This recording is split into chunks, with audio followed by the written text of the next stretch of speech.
வணக்கம். விழுப்புரம் வடுதரெட்டியை சேர்ந்தவர் ஆரோக்கியசாமி. அனைத்து நுகர்வோர் பொதுமக்கள் சுற்றுச்சூழல் பொதுநல சங்க மாநில தலைவர்.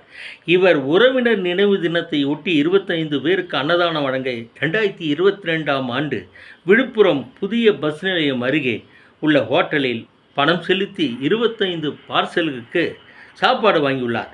ஹோட்டல் உரிமையாளர் ரசீது தர மறுத்து துண்டு சீட்டில் எழுதி கொடுத்துள்ளார். வீட்டிற்கு சென்று முதியோர்களுக்கு உணவு வழங்கிய போது அதில் ஊறுகாய் இல்லை.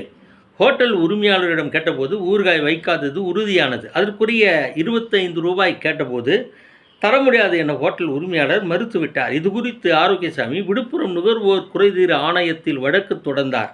வழக்கை விசாரித்த குறைதீர் ஆணைய தலைவர் சதீஷ்குமார் அவர்கள் ஆரோக்கியசாமிக்கு ஏற்பட்ட மன உளைச்சலுக்காக 30,000 ரூபாயும், வழக்கு செலவு 5,000 ரூபாயும், ஊறுகாய் பாக்கெட்டுகளுக்கு 25 ரூபாயும் 45 நாட்களுக்கு வழங்க ஹோட்டல் உரிமையாளருக்கு உத்தரவிட்டுள்ளார்.